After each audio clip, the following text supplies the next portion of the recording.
J'appelle Jean-François Cessy, Olivier Grugier, Mathieu Cizel et Thierry Curial pour cette deuxième partie, en précisant que vous avez été sollicité au tout début pour un petit quiz. Montez, je vous en prie, asseyez-vous, installez-vous, ne me laissez pas toute seule. Vous avez été sollicité pour un petit quiz au tout début de l'entrée dans la salle, et que donc on va vous donner tout de suite les réponses à ce quiz. Alors, où est-il? Il n'est pas là. Donc je propose que c'est Jean-François Cessy qui doit donner les réponses au quiz. Oui? Non? Oui? Bonjour. Pardon? Donc nous vous écoutons avec plaisir. Bonjour. Allez-y, je vous en prie. C'est bon, je suis là, Jean-François. Ça marche pas. Non, il n'a pas de micro. Voilà, c'est ouvert. Ça marche? C'est normal. Très bien. Ça fait partie des plaisirs de l'exercice normal. Il y a toujours un micro qui est pas ouvert quand il faut. C'est normal. Tout va bien. Très bien. Bonjour à toutes et à tous. Alors, vous avez effectivement un petit quiz qui a été prévu. Certains d'entre vous ont répondu sur 12 questions liées à la pédagogie. Nous allons voir effectivement quelles sont vos réponses durant ces 12 questions. Alors, première question, Jean-François, que pensez-vous de l'utilisation d'appareils numériques en cours, ordinateur, tablette, smartphone? Qu'a pensé la salle? C'est vraiment un bizutage aujourd'hui, parce qu'elles ne sont pas dans l'ordre, les questions. Elles ne sont pas dans l'ordre. Alors, que pensez-vous de l'utilisation d'appareils numériques en cours? Alors, vous avez été 76% à être favorable à l'utilisation d'appareils numériques en cours. Donc ça confirme ce qui a été dit tout à l'heure. A priori, on a une salle un petit peu geek, et c'est bien. Donc très orientée en faveur de l'usage des technologies. Personne ne s'est prononcé contre. C'est quand même intéressant à noter. Vous n'avez pas voté alors? Non. Voilà. Je regrette. Donc il faut voter pour pouvoir s'exprimer. Et donc 24% donc étaient partagés par rapport à cet usage. Merci. Alors j'espère que ça en est revenu dans l'ordre. Connaissez-vous le concept BYOD, on dit, ou BYOD? Qu'est-ce que ça signifie déjà? Alors, Bring Your Own Device. Êtes-vous venu aujourd'hui avec vos appareils numériques, téléphone, tablette, etc. Si oui, et que vous n'avez pas répondu au quiz, c'est mal. Puisqu'on a fait avec vous cette séance pour mettre en place en fait une interaction et pouvoir tout à l'heure illustrer un des phénomènes de la pédagogie active, c'est-à-dire rendre actif le public, les élèves, les étudiants. Donc en ce qui concerne le BYOD, donc, vous êtes 71% à connaître ce concept et 29% donc à ne pas le connaître. Très bien. Êtes-vous favorable à l'utilisation en classe d'appareils numériques apportés par les élèves ou les étudiants? Alors là, c'est déjà des questions un peu polémiques. Alors, au cas où vous ne connaissiez pas le concept de BYOD, donc cette question avait pour but de voir si vous étiez pour ou contre l'usage d'appareils numériques en cours, en renfort de la pédagogie, bien entendu, et tout à l'heure, mon intervention appuiera bien là-dessus, la complémentarité entre les deux. Et là, vous êtes donc 82% à avoir répondu oui, à être donc favorable à l'usage de ces appareils et du numérique de manière générale en renfort de la pédagogie. Très bien. Avez-vous déjà organisé une visioconférence web? Donc on fait le tour un petit peu des outils principaux qu'on peut utiliser en pédagogie pour augmenter la présence de l'enseignant en classe, en dehors de la classe, etc., aller vers des formes d'hybridation, de classe inversée, etc. Et donc, dans cet usage visioconférence, on verra que ce n'est pas réservé aux enseignants et que de plus en plus, ça devient à la mode auprès des étudiants, enfin surtout des élèves à l'heure actuelle. Et donc, là, en ce qui vous concerne, public, vous avez été 21% à dire oui, moi j'utilise Skype. Oui, j'utilise Hangout, qui est la visioconférence de chez Google, pour ne pas faire de pub, et à 26% à dire oui sur un autre outil de visioconférence ou de classe virtuelle, sans préciser donc, ou 26% à dire non, j'ai jamais participé à une visioconférence, ou non, tout simplement, c'est-à-dire vous n'avez jamais organisé de visioconférence. Autre question, êtes-vous favorable à l'utilisation en classe ou entre les cours des réseaux sociaux, type Facebook, Twitter ou autres, avec les élèves et les étudiants? Alors c'est vrai que le côté du numérique, le côté social du numérique, qui est un des côtés les plus intéressants d'ailleurs à investir, puisqu'on parle beaucoup du multimédia en classe, mais le côté social est très intéressant, fait beaucoup débat. Et donc cette question avait pour but de voir justement si vous êtes farouchement opposé au dialogue interclasse ou entre les pairs par rapport à l'usage de ces médias sociaux. Et là, vous êtes 47% à dire oui. Vous êtes donc majoritairement pour, on va dire, mais il y a quand même 29% qui disent non, donc opposé, et 24% qui disent avoir besoin de compléments d'information par rapport au type d'usage qu'on peut en faire. Très bien. Sauriez-vous expliquer le concept de formation hybridée ? Alors méfiez-vous, parce qu'après on vérifiera, on passera dans le public avec le micro, il y aura des notes. Donc le concept de formation hybridée, oui, 71% disent oui, donc bravo, c'est vrai que là on voit qu'on a un public technopédagogue. Tout à fait. Sauriez-vous maintenant expliquer le concept de classe inversée ? Alors à l'identique, 76% disent oui. Donc ça va expliquer le concept de classe inversée, une fois de plus, donc un public très féru de technologie dans l'éducation, ou de numérique éducatif tel qu'on l'appelle. Sauriez-vous expliquer maintenant ce qu'est un MOOC ? À 82% oui, bravo. Quand même. On va quand même dire ce que c'est ou pas ? Oui, allez-y, oui, autres tout à fait, même si Mathieu interviendra tout à l'heure. Ou on peut demander à la salle. In English. Alors, MOOC, Massive Online Open Course. Donc cours ouvert, massif et en ligne, mais bon, on a des spécialistes sur cette scène même pour nous en parler un petit peu plus tard. Suivez-vous ou avez-vous déjà suivi un cours en ligne, un MOOC ? À 71%, vous avez déjà suivi un cours en ligne, ce qui est quand même assez remarquable, puisque c'est quand même un phénomène assez émergent. Non à 18% et pour 12%, pas encore, mais cela ne devrait pas tarder car j'en ai repéré un qui m'intéresse. Très bien. Voilà. Utilisez-vous des quiz durant vos cours ? Donc là, on vous a mis en situation justement de vivre cette expérience. Si vous ne l'aviez jamais menée, c'était l'occasion de remplir ce quiz, de tester un outil facile et de voir que ça peut fonctionner même en live dans une conférence. Je vous assure, on n'a pas beaucoup préparé. Non. Vous pourrez demander à Laetitia, c'est vraiment du live de chez Live. Et donc ça fonctionne à peu près, tant mieux, profitons-en. Donc oui, à 59%, vous dites utiliser des quiz durant vos cours. En ligne, sur ordinateur, je ne parle pas de quiz papier là. Oui, en version papier à 24%, donc bien 2 fois moins en fait. Ça veut dire que vous êtes 2 fois plus nombreux à utiliser du quiz électronique que du quiz papier. Et à 18% non. Je préfère des questions directes adressées à la classe à l'oral. Bon, cela dit, en amphi, c'est pas simple, mais bon. Et l'un n'empêche pas c'est bien quand même. Sauriez-vous également définir le concept de pédagogie active ? À 71% oui, à 24% non, et 6% ne se prononcent pas. Alors peut-être qu'on peut revenir sur la toute première question qu'on a peut-être sautée, je ne sais pas si vous l'avez gardée. Peut-être zappé. C'était la composition en fait du public. Oui. Voilà. Donc c'était juste pour comprendre en fait qui était dans la salle. Et à 78%, vous êtes enseignant-formateur. J'ai pas d'institutionnel. J'avais mis une rubrique institutionnelle, chef d'établissement administratif, ou du moins, soit ils se cachent, soit ils n'ont pas de smartphone, soit ils ne répondent pas au quiz. Et ça, c'est mal. À 0%, donc, étudiants.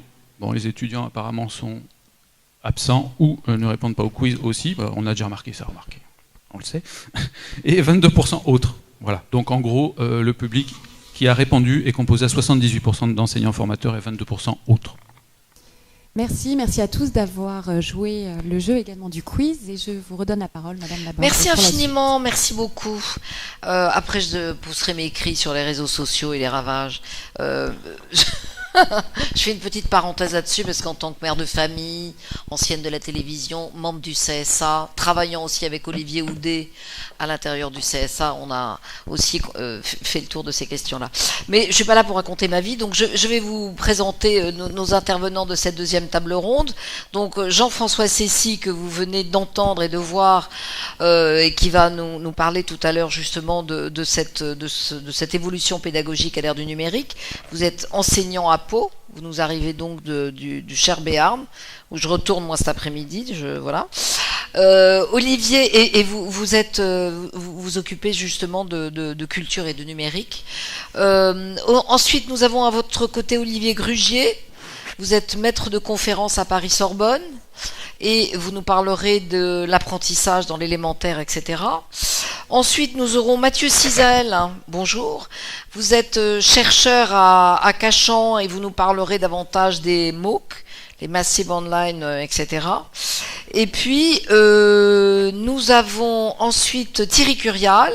Bonjour à vous aussi. Vous êtes le Social Learning de Orange et vous nous direz exactement en quoi tout ça consiste. Alors, je pense que par ordre d'entrée en scène, c'est à vous, cher Jean-François, que je redonne la parole, en vous rappelant que le temps vous est compté à tous et que il faut qu'on ait le temps de conclure ce matin.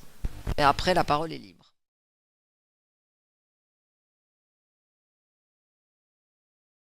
Merci.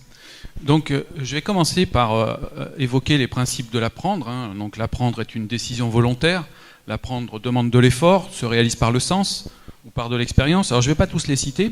On va s'intéresser au premier, et notamment dans une vision un petit peu paradoxale. Puisque quand on dit, dans le système éducatif, ou dans les sciences de l'apprendre est une décision volontaire.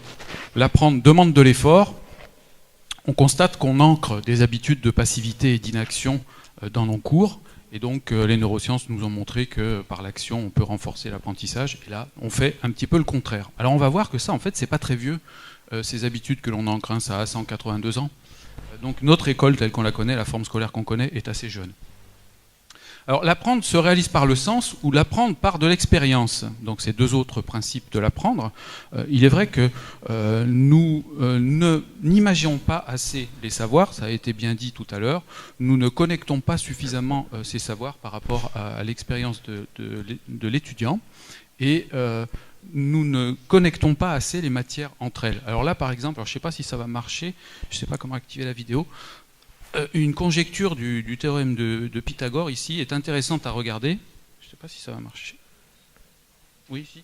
Donc là, on voit en fait les deux R. Enfin bon, je ne vais pas faire un cours de maths, les matheux s'y retrouveront. Et puis, si vous ne comprenez pas la conjecture, vous viendrez me voir au café après, je vous expliquerai. En tout cas, dans le cadre d'un cours de maths expliqué, ça permet de bien faire comprendre l'équation. Ah. Alors, si vous le dites. Un autre exemple donc, qui permet de vérifier si un angle est droit, toujours avec le même théorème par exemple pour des apprentis maçons. Donc ce qui est intéressant là, c'est de voir qu'on va connecter le savoir au vécu de l'étudiant, ou du moins à ses centres d'intérêt par rapport à la matière qu'il apprend. Donc ce que les Anglais appellent le to bring knowledge to life, ou la connexion au vécu. Après, quand on évoque le principe de l'apprendre, l'apprendre se construit à partir de son style dominant d'apprentissage. Alors, il est clair que là, les neurosciences n'ont pas fini de faire le tour de la question, et on a des auteurs ou des scientifiques qui disent une chose, ou elles sont interprétées d'une manière en pédagogie, et parfois ça donne des résultats qui sont contestables. Donc quoi qu'il en soit, on a d'une part les neuromythes bien décrits par Steve Masson, et puis de l'autre part, par exemple, pour ne citer que lui, Howard Gardner avec ses intelligences multiples. Donc on voit bien qu'on n'a pas fait le tour de la question et qu'on a des oppositions ou des avis contraires, ou du moins une manière différente d'interpréter des résultats en recherche. Donc pour l'enseignant, ça nécessite qu'il prenne du recul avant de s'engager trop en profondeur dans un scénario pédagogique, et au final, peut-être de ne pas illustrer la théorie scientifique telle qu'elle devrait l'être. Donc, notamment, une des seules pistes qu'on peut suivre assez facilement, c'est comment j'essaie d'individualiser au maximum mon enseignement pour m'adapter à tous, et notamment ceux qui en ont le plus besoin. Alors, ce qu'il faut bien comprendre, c'est que notre public, nos étudiants ou nos élèves sont des hyper, alors notamment les élèves, c'est à eux que je m'adresse là, aux adolescents, notre adolescence. Donc, ils sont hyper connectés. Une étude américaine montre, alors en France, on a des choses qui sont transposables, mais là, je cite le Common Sense Media qui date de 2015, donc c'est une enquête très récente auprès de 2600 ados, qui montre qu'ils sont connectés 9 heures par jour sur écran. Alors, qu'est-ce que ça génère comme pratique sociale, comme nouvelle pratique sociale? On peut dire que le loisir est essentiellement numérique, puisque si vous enlevez 9 heures, vous allez voir qu'ils y ont passé quand même pas mal de temps. La solitude elle est numérique, enfin la solitude numérique, pardon, elle est le plus souvent consentie, puisque si on veut ne pas être seul, à travers le numérique, on l'est très facilement connecté avec ses collègues ou avec son réseau de pairs. Les devoirs sont synchrones, de nos jours, sont faits avec ces outils numériques, puisqu'on constate des pratiques de visioconférence chez les jeunes sans qu'on les ait formés pour le faire. C'est-à-dire que des collégiens qui se connectent via Skype pour faire leurs devoirs ensemble, ou qui chattent, tout simplement. Donc les devoirs sont faits de manière synchrone très souvent. On constate par exemple chez les étudiants des pratiques dans les cours en amphi d'enregistrement numérique des conférences, enfin, ou des cours tout simplement, à travers des enregistreurs numériques ou sur smartphone, et après on peut réécouter. Donc vous voyez que le numérique rentre dans l'enseignement, mais d'une manière qu'on n'imaginait pas forcément toujours. Alors, toujours pareil, pour aller vers qu'est-ce qu'on peut récupérer dans les neurosciences à appliquer dans nos cours, puisqu'il est clair qu'après l'enseignant se trouve démuni par rapport à ce qu'il peut faire de tout ça et comment l'interpréter. Donc le taux de rétention moyen d'un élève, on sait qu'il augmente avec la mise en activité. C'est-à-dire plus on le rend actif, et mieux il retient. Alors après, là-dedans, il y a du neuromythe, il y a de la conjecture, il y a tout ce qu'on veut, mais on sait que de toute manière, le taux de rétention progresse avec l'activité et l'engagement dans l'action. Donc un cours classique, on sait que ça aura un taux de rétention bien plus mauvais qu'une démonstration, un groupe de discussion, ou apprendre par la pratique en laboratoire, par exemple, faire des TP, ou enseigner aux autres. Et là, en fait, on sait que enseigner, c'est-à-dire mettre en posture d'enseigner à un élève, par exemple lorsqu'il fait un exposé devant la classe, on sait que c'est là où il va le mieux retenir le savoir qu'il manipule. Et c'est d'ailleurs ce qui se pratiquait dès 1747 en France à travers l'école mutuelle, Pestalozzi, où là on mettait en scène les étudiants et un apprentissage par les pairs, où les étudiants les plus avancés enseignaient aux étudiants les plus en difficulté. Bon, c'est aussi ce qui se passe en Angleterre avec les belles Lancaster School, écoles mutuelles. Tout ça, ça disparaît en 1833 avec la création d'écoles normales, à croire que les écoles avant n'étaient pas tout à fait normales. Là, je vous laisse en juger.